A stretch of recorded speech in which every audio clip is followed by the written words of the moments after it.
আসসালামু আলাইকুম বন্ধুরা, সোহানাস কিচেনে জানাই আপনাদের অনেক অনেক স্বাগত।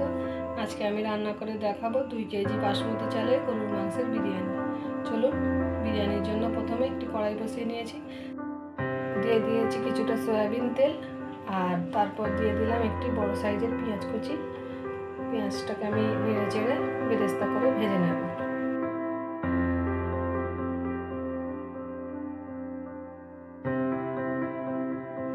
পেঁয়াজটা আমার সুন্দরভাবে লাল হয়ে গিয়েছে।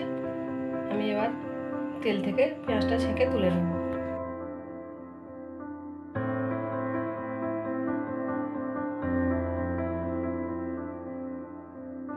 আবার ওই একই তেলে আমি বিরিয়ানির জন্য 1.5 কেজির মতো আলু নিয়েছি। এই আলুগুলো আমি একটু ভেজে নেব।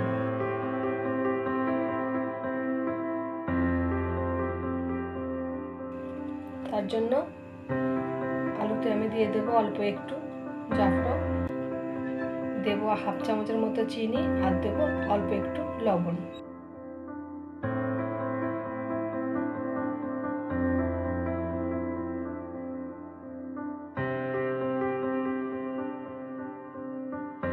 এবার সব কিছু একসঙ্গে মিশিয়ে নেব, নিয়ে ভালো করে একটু ভেজে নেব।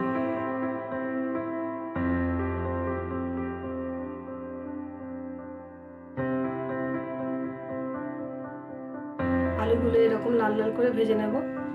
তারপর আমি একটু প্রেসার কুকারের মধ্যে দিয়ে 2টো সিটি দিয়ে আলুগুলো সিদ্ধ করে নেব।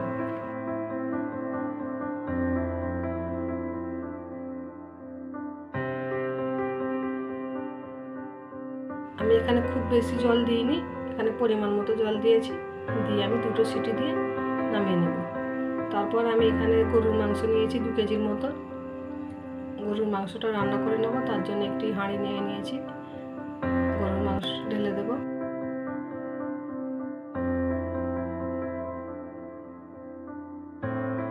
আমি দিয়ে দেবো এখানে 2-3টার মতো তেজপাতা, আর দিয়ে দেবো বেশ কিছুটা সয়াবিন তেল। আমি বিরিয়ানির জন্য এখানে সয়াবিন তেল ব্যবহার করছি। তারপরে এক এক করে গুঁড়ো মশলাগুলি দিয়ে দেবো। তার আগে দিয়ে দিচ্ছি স্বাদ মতো লবণ, আর দিয়ে দিচ্ছি এখানে বড় চামচের 1 চামচের জিরা গুঁড়ো। তারপর দিয়ে দেব 1/2 চামচের একটু কম হলুদ গুঁড়ো, আর 1 চামচ দেব লঙ্কার গুঁড়ো।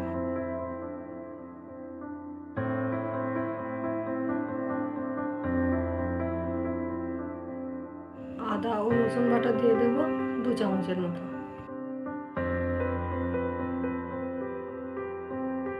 এবার সব কিছু মশলাগুলো একসঙ্গে মাংসের সঙ্গে কষিয়ে নেব।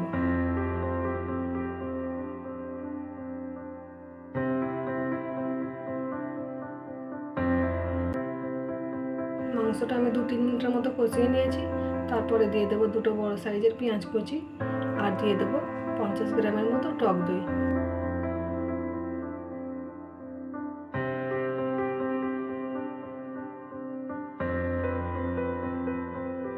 সব কিছু আবারও একসঙ্গে খুব ভালো করে কষিয়ে নেব।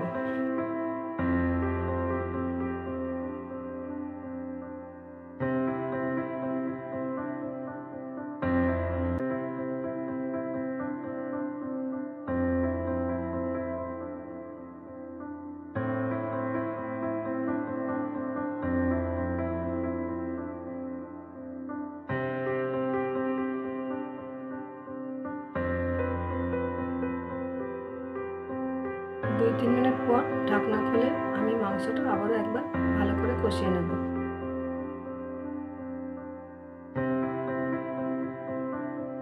এবার আমি এখানে দিয়ে দেবো 2 চামচের মতো বিরিয়ানির মশলা, দিয়ে আবারও ভালো করে কষিয়ে নেব।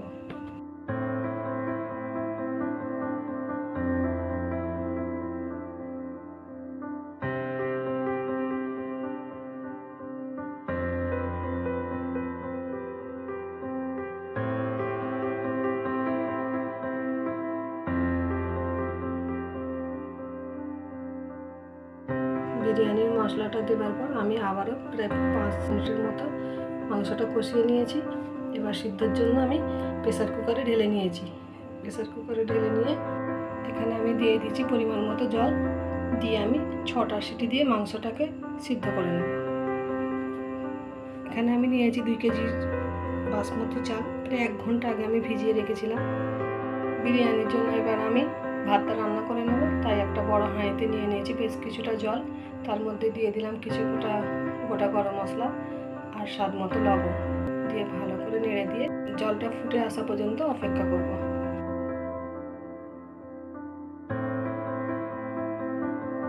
জলটা আমার ফুটে এসেছে।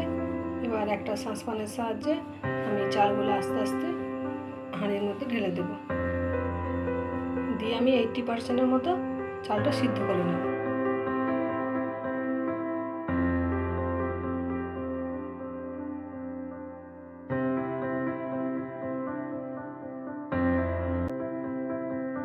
চালটা আমার 80% মতো সিদ্ধ হয়ে গিয়েছে। এবার আমি ছেঁকে ফ্যান ফেলে দিয়েছি। দেখুন আমার ভাতটা খুব সুন্দর ঝরঝরে হয়েছে।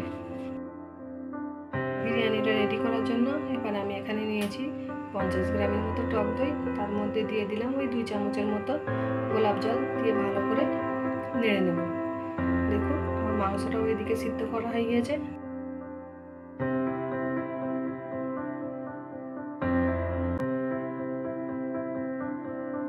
এবারে আমি একটা বড় হাঁড়ি নিয়ে নিয়েছি।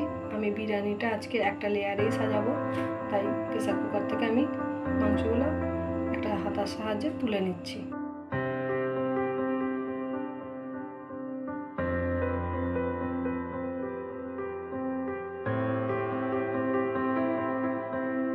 মাংসগুলো তোলা হয়ে গেছে। এবার আগে থেকে সিদ্ধ করে রাখা আলুগুলো এক এক করে দিয়ে দেবো।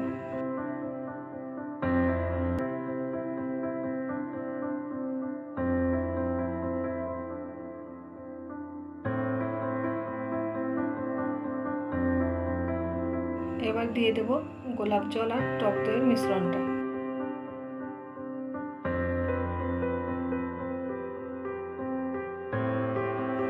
এবার দিয়ে দেব বিরিয়ানির মশলা কিছুটা,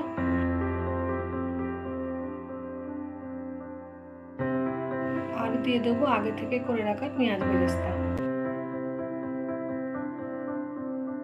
একটা বাটিতে আমি অল্প একটু গোলাপ জল নিয়েছি, তার মধ্যে দিয়ে দেবো অল্প একটু জাফরান দিয়ে মিশিয়ে নেব।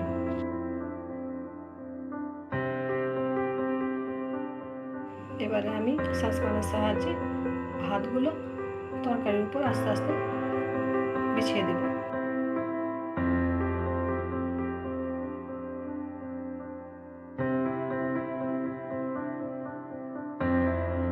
এবার দিয়ে দেব ঘি।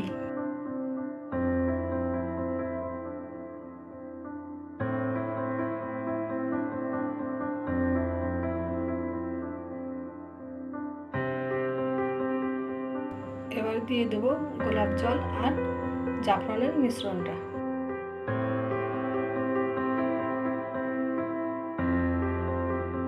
এবার উপর থেকে একটু পেঁয়াজ বেরেস্তা ছড়িয়ে দেব, দিয়ে আমি চুলার উপর বসিয়ে দিয়েছি। মিডিয়াম টু লো হিটে আমি 10 মিনিটের মতো ভাপ দিয়েছি। দেখুন বিরিয়ানিটা আমার পুরোপুরি তৈরি। তাহলে বন্ধুরা, আমার রেসিপিটি যদি ভালো লেগে থাকে আমার চ্যানেলটিকে সাবস্ক্রাইব করে দেবেন এবং লাইক কমেন্ট শেয়ার করে দেবেন। আল্লাহ হাফেজ।